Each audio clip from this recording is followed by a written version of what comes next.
Hello and welcome to another episode of Peptalk on the Joe Maxwell Show. I am your host, Joe Maxwell. Today we're going to be talking about something very interesting, and it's a topic that women like you and I don't like to often talk about. Before we talk about this, or before we go into today's topic, take a look at the guest we have today.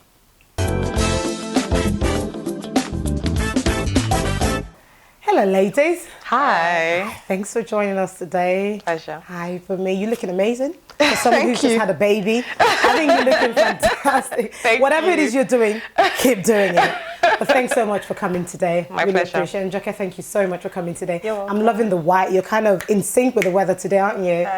Brilliant. Are you ready? Are you guys ready to turn up today? Yes, Because we are about to turn up with this topic today.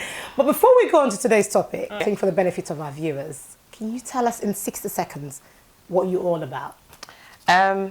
I'm a wife, I'm a mother, I love blogging, so I love writing, and I'm an environmental regulator, which is not something you find in the conventional Nigerian background, but it is what it is. Yeah. That's what I got drawn to. But more importantly, I love blogging and talking about relationships and faith. Brilliant. Thank you so much. Joke, how about you? Well, I'm a YouTube blogger. I'm very known for that. And also, I am a mother of two, and I am an entrepreneur. Brilliant. Yeah. Serial entrepreneur with multiple heads. I'm into makeup, beauty brands, and skincare. Okay, brilliant. Thank you, guys. So, let's go into today's topic. Right. But actually, before we go into this topic, I've got a question for you guys. Yeah. What and how would you feel if your partner was to say to you that, hey, I'd like you to look better than you look. I don't like how you look. I want you to enhance your beauty. Right. I'll feel offended. No, but I think generally something guys say in a subtle manner. Some of them are very direct. Yeah. So let's go into a little bit.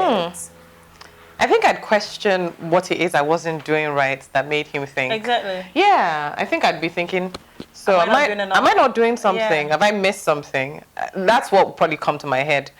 I'm not sure if I'd be completely offended. It might make me doubt myself. Yes. And then think, actually, you know what? No, hold on. Maybe there is something to talk about here, but more, I'm not quite sure. I think I'd want to ask him why. More. Well, Yeah. How about you, Joke? I will feel offended. I will feel offended. Like, okay, so I'm not doing enough. And at the same time, I will appreciate the fact that, he obviously wants the best out of our relationship. So I will appreciate that, but I'll feel somehow. So I guess it takes me back to the question of who owns your body. Someone's asked me that question randomly before, and I thought it was a little bit of a weird question to ask. But in a situation like this where your partner is saying, I'd like you to enhance your beauty a little bit more, I guess the question really is, who decides what I should look like? Right. You know what I mean? So I'll put that to you to say. I think for me, it would, to be honest, I think I decide how I look. But being a married woman, I'm conscious of the fact that obviously I want to look attractive to the man I'm with. He didn't marry me just for me to just do whatever I like. But I think I would still ultimately, the decision is mine, it's my body. So I would want to hope, or at least hope that that decision would rest with me. The final decision would rest with me. But I think there's that place of, I'm married to you, so maybe I will meet you halfway. You might not like this, you might like this. So for example, my husband doesn't like blonde hair, so I won't be dyeing my hair blonde anytime soon, even though the thought has crossed my mind a few times. Okay, right, at least I know. So I know what to do when you're sleeping. I just go all blunt, spray your hair. Yep. How about you, Joke? Well, I own my body, and I understand, the whole, thinking if your husband or your man, whatever, feels like he owns your body too because he's your partner. So you guys are supposed to be 50-50 on each other's body. Yeah, true. I like that, 50-50. No, they put on weight and I don't like it, babe. You need to go to the gym. Like, do you know what I'm saying? So, Yeah, I don't mind that. I hold my body, But you know what? It's interesting that you said the 50-50 thing, because I think as women generally, I think when some men get, they kind of put on weight, a bit of pot belly, we kind of frown on that, like, come on, guy, you're eating too much pounded jam and all of that. But I guess, to some extent, we have an influence over how they should look. Exactly. So I guess, in a way. Exactly. But I guess it's just how it's been put across, right? Yeah. I think Joke has really hit the nail on the head. It's that 50-50 thing, because at the end of the day, he wants to look good for me. I want to look good for him, rather than it be a case of I want to look good for him. But it's interesting that you really think the men think about, I want to look good for my wife. No, I don't think they do. No, they don't. You see? See, that's the thing. I don't think they do. See, now I'm going to ask my husband that question when I get home. So then it goes down to the point that women are doing a lot. We wear so many hats. So, women are constantly thinking about everyone else but themselves, isn't it? Yeah. Because I very much doubt that the men actually, they wake up one day, dress and look good for their other half. I mean, I'd like to, that'd be an interesting one, actually. I think we should go on the streets to ask some men, when you get dressed, who do you dress for? Take Joe Maxwell to the streets. Absolutely, I think we should do that. I wonder how that would turn out. I think they do it more for their friends. Like, oh, I want my friend to see this new shoe I have, or this shirt. So I saw this on my friend. I want to wear it as well. They don't think about the women at all. They don't. Yeah. It's for themselves. It's like we're always the rejected and forgotten one, isn't it? Yeah. But anyway, I think this is going to take us nicely into today's topic. It's kind of like a good icebreaker, and it brings us onto today's topic, which is the mainstream of cosmetic surgery. All over the world, people are using plastic surgery to change their bodies and to make themselves more beautiful. Plastic surgery has gone beyond guilty pleasures or a topic of closed doors, as it has now been discussed openly and has gone further into the mainstream. Hundreds of thousands of people now undergo aesthetic surgeries for fillers, Botox, implants, liposuction, and the list goes on and on. It is not only for the rich and famous anymore, as it is now apparently safer and accessible to all. We're about to find out what our guests think about this topic. So over to you, ladies. What are your thoughts on, I think I should start with you, Bunmi, first. What are your views about cosmetic surgery? I think it has its place, but I'm not a cosmetic surgery fan. It makes me question, when people say, oh, I want to do cosmetic surgery, the question I ask is why? Why do you want to do cosmetic surgery? And sometimes for various reasons. So people want to do it because they think their breasts are sagging, their tummy is too big. They feel like it will enhance their beauty. But my way of looking at cosmetic surgery is that if someone, for example, has been in an accident and requires surgery for that reason, then it has its place. But I, as a person, cosmetic surgery is not for me. It's not for you. It's just personally not for me. Perfect. Good. Lovely. Over to you, Jackie. What are your thoughts and views? I think if it's needed, why not? Okay, because like I said, it's your body, so if it's needed, if you feel like you need it, you need a shortcut from going to the gym. Just so you can if you want to. But the main thing about it is just the research, because it's a life-changing decision. You can't just carry yourself and just go wherever and just put yourself under that risk. Brilliant. Just because you want to look like somebody else. It's a whole lot of research needs to be done. It needs to be done. Yeah. So I'm just going to put it to you, Jackie, because obviously I know you've had how many? One, two? Two done. Yeah. And I guess the question really is, what made you go for it? It's been okay. So I have two kids. Okay, I'm a mother of two. My son is 7-year-old and my daughter is 3-year-old. After having my first child, my boobs. Okay, we're going to go into a little bit more details. Go for it. My boobs, they were like 34B before. So I stretched all the way from 34B to 36G. Wow. Yeah. So after, my son, after getting him off breastfeeding, I was left with extra skin and flesh and everything. So it wasn't pleasant to the point that, if I want to get intimate with a man, I can't take off my top or maybe my bra, because I was very embarrassed with the way I have extra skin and sagginess and everything. So it was not pleasant, So it's been something that I have to my insecurities over the years, and I just had to, make that huge research and make myself happy, and I feel very comfortable. So I guess to you it's a confidence booster. Yes. You had to go through that route. Yes. Right. Would you, given her situation, would it be an option if you found yourself in the exact situation? Well, I've just had a baby, so my boobs have expanded beyond what they're normally used to. But I think of it as it's one of my stripes. So we all have stripes in life, and different things define us. One of the things that define me as a mother is the fact that I now have bigger boobs than I used to, and that when I stop breastfeeding at some point in the future, I will probably have extra skin. But I'm wearing that as a stripe, that it's one of the things that that makes me me. It's one of the things that makes me mom as well. And I guess for me, there's something you said, and I think for me, it's my confidence isn't in how my body looks per se. It's in who I am as a person. So for me, that's why the cosmetic surgery is not a fan of yours. That's not. That's a strong thing you said in terms of your confidence is not in how you look. Yeah.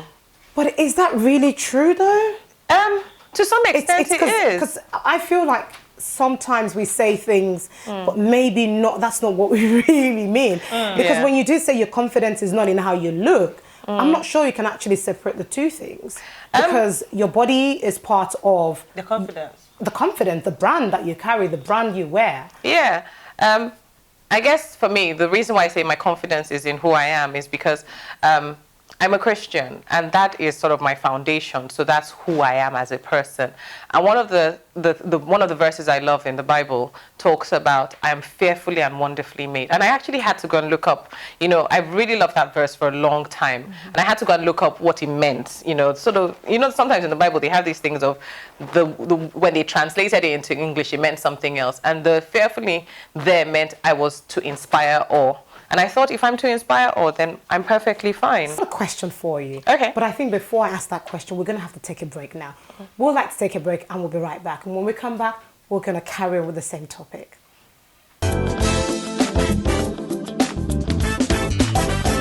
Welcome back, guys. We're still on today's topic, the mainstream of cosmetic surgery.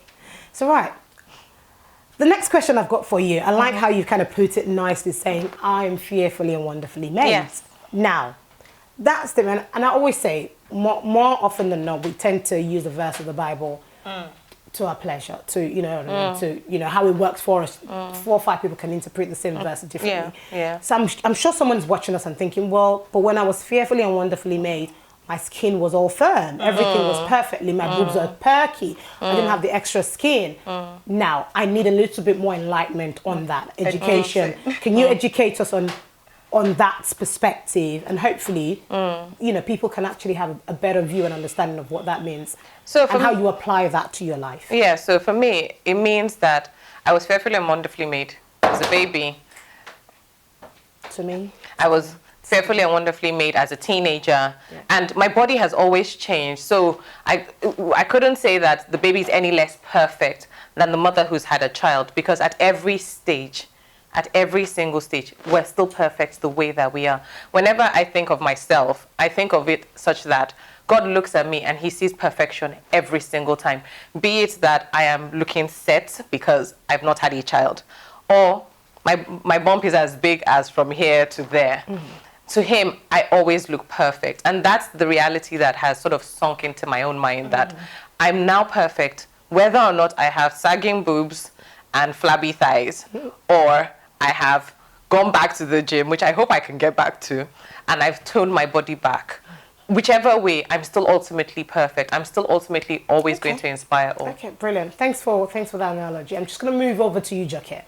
Now, so you did say you had 2 surgeries. Yes, right? I did. What was the other one, if you don't mind me asking? It's liposuction and fat transfer. Great. Okay, so the reality, as you said, is a lot of people are still on that journey of, I want to get my stomach all tight, I want to get my boobs perky. But, we don't like to talk about it, So I guess the question really to you is, could it be that the reason we are all doing this, people are doing plastic surgery, cosmetic surgery, is to conform to the societal pressure? Or is it, what are your thoughts? Everyone has many different reasons. But like I said, it's for my personal self. You know, I had, during this, before I, carried myself to the surgery room, me and my partner, we had issues. He didn't talk to me for 3 months because of the decisions that I've made. Because he didn't want to be part of it. And I'm like, this is for myself. I don't feel comfortable, in the way my body looks. And if I know someone that can get it better, why not? It's for myself. Every woman have different reasons. Some do it for their husbands. Some do it for modeling careers, and my own is just for my personal self. And I like how you did say you did it for yourself. Yeah. And I guess the question really is, when people make drastic decisions like that, I think it should be a personal thing. It shouldn't be a case of what you... Because at the end of the day, you're taking yourself through all of that, knowing, I'm doing it for X, Y, Z, which I don't think is... Let's talk about the younger generations, because it's understandably, you've had 2 children, things fall apart. Let's talk about the 21s and the 22s. And it doesn't make sense. It doesn't make sense. It doesn't make sense. It's a comparison thing. Think about it. It's what's been put before us in the media. So this is how the perfect woman should look. And so they're thinking, well, I don't look like that perfect woman. I don't meet up. I'm not up to that standard. And then so suddenly there's that pressure of, if I'm not perfect, then I can find a way to make myself perfect. Rather than, actually, you know what, I'm okay the way I am. I'm pretty just the way I am. Yes, I might have a scar, or I might have, I might not be as trim as the next girl, but I'm still okay the way I am.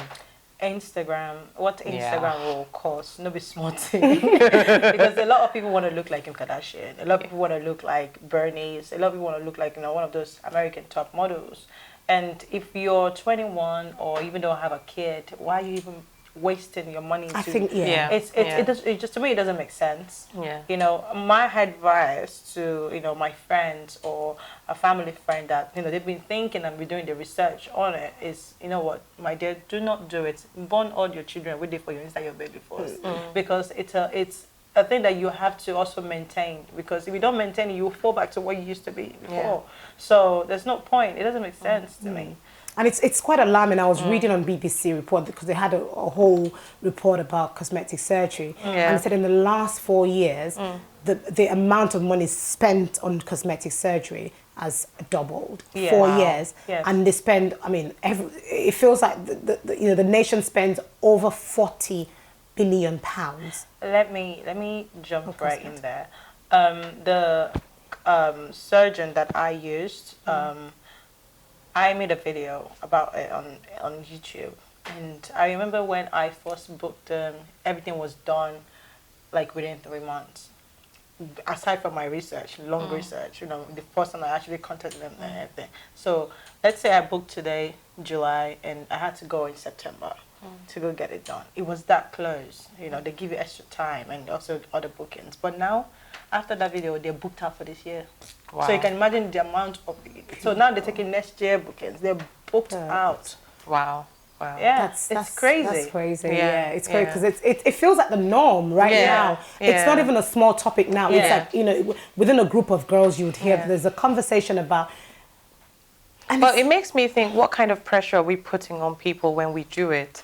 In that, obviously you did it for a specific reason, but when it's done willy-nilly, what kind of impression and pressure are we putting on everybody else? Because let's be real, every woman's not going to, we're not going to always stay. Gravity is going to take place. You know what? Things are going to sag. I remember just even when I was pregnant, the change in my body was alarming enough as it was. And I was thinking, oh my goodness, am I even going to get back to how I used to look? And I laughed when you said, oh my God, I can't believe you had a baby 7 weeks ago and you look like this.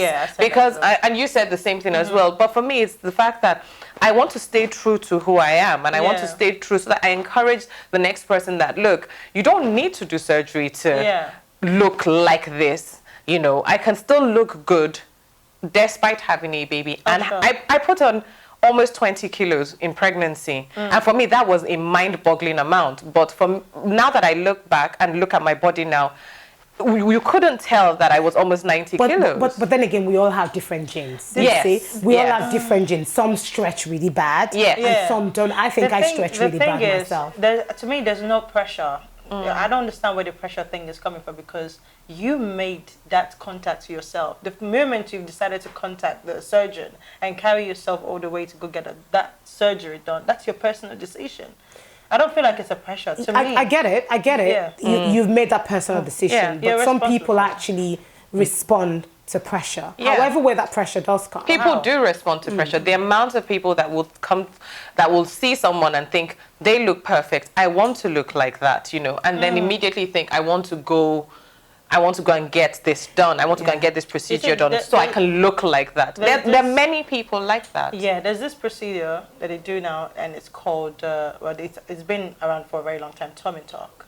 It makes your belly completely flat, like it's scrape out all of the fat in there, and then tighten your stomach, and then sew it back in, just down in your bikini line and things like that.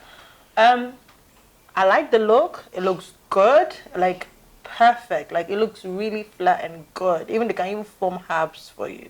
They can do those things, pectorals and things like that. That's interesting. It looks really good. But the thing is, I cannot do it. In as much as I see it. I rather go to the gym after liposuction. And I guess where you're coming in terms of it's not pressure, even though she likes it, but you're not subjecting yourself to the pressure because it looks. But I think that's because you're strong in yourself. I don't think everyone's like that, I don't think it's even just nature says that we should compare ourselves. So I went to the pool once, and there was this lady in the pool, and I was swimming and she was swimming, and I thought she was a beginner like myself, so I was trying to keep up, and then I just thought to myself, hold on. That means you're comparing yourself, thinking you are like that person, but you're not. Nature. So let's just twist things a little bit. Now, we've been talking about the surgical bit. Let's talk about the non-surgical, because we've got the fillers, the Botox, you see people now, we'll say, which of the Kardashians, the Kylie, with the fillers. Let's talk about that, because I think I find those a little bit more absurd, Let's talk a little bit about that, I don't understand it. I genuinely don't. And you can I don't know how they do it, but you can almost tell that it's been done. And I think, but I saw you and I thought you were pretty anyway, so why do you need to do that? Back to that whole, I believe that I'm fearfully and wonderfully, I believe that I'm perfect, whether or not I'm fat, slim, sagging, not sagging. So why would I want to then put in the extra? I just don't get it. In this day and age, my sister, nobody did think like that anymore. I guess I'm the odd one out then. See, nobody thinks about those wonderfully made things, and because of the social media thing, like we say, So when I see people do different things to their face, I'm even considering veneers, even though I have perfect looking teeth. I just like the whiteness. I've had my teeth whitened a few times, and I'm not satisfied, But when I see people with fillers, brows raised and things like that, I'm just like, okay, by the time you're probably 50, we're going to see what you really look like. But I think it's a self-confidence. I think it goes down to why are you doing this? Why are you doing this? Because it's not just about the look, then there's a thought process behind it, and I think that's where we need to get to, is why are you doing it? To be honest, I really don't care why somebody else is doing whatever they want to do to themselves. Yeah. They're not my family member, I don't know my friends. Even my friends are personally. So you're all about leave and let's leave. But to be fair, to be fair, certain things are easier said than done. Yes, you don't conform to the pressure and all of that.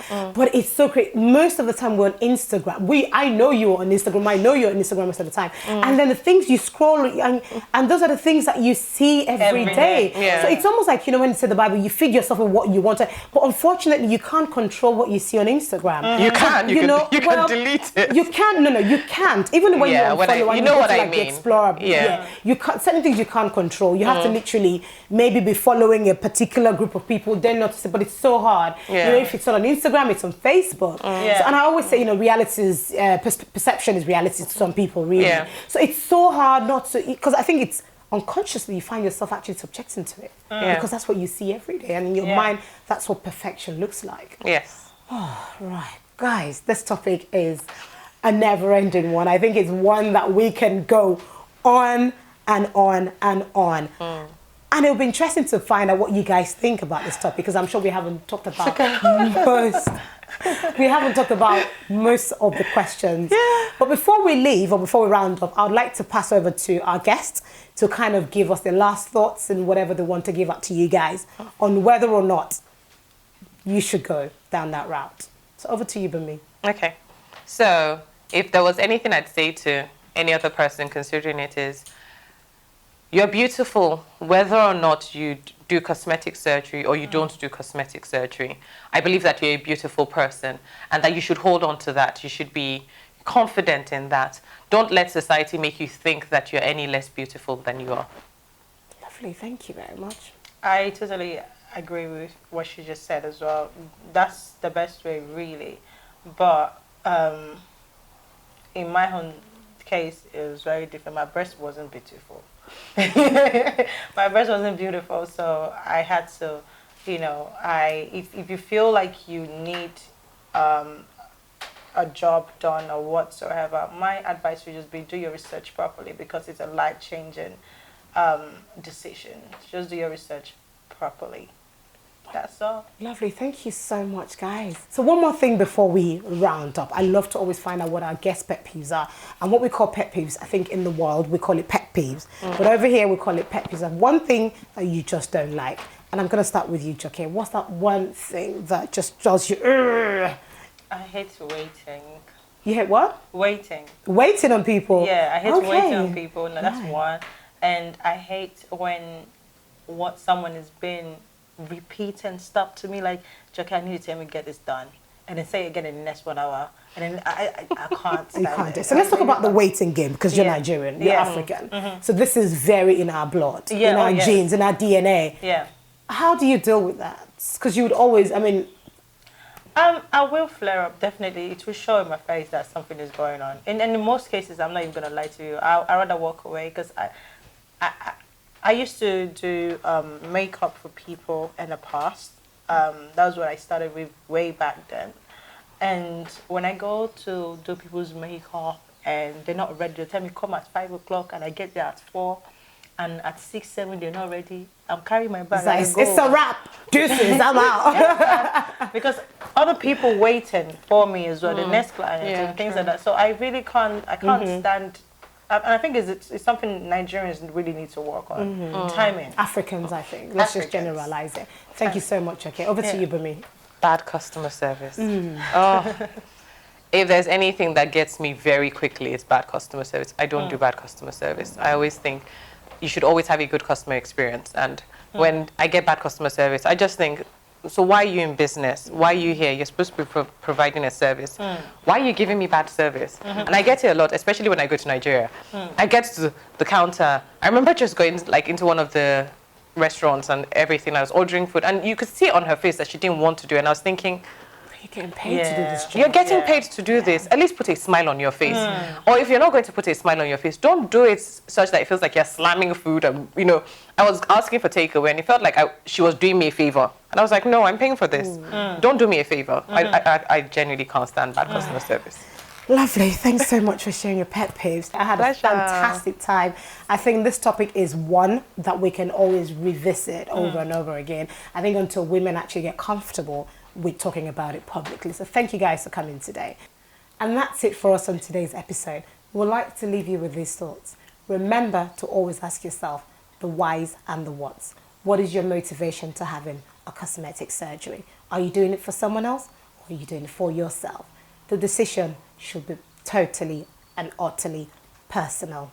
We'd like to hear your views on this topic. Please email us at info@joemaxwellshow.com or follow us on all our social pages at joemaxwellshow.com. Until next time, I am your host, Jo Maxwell.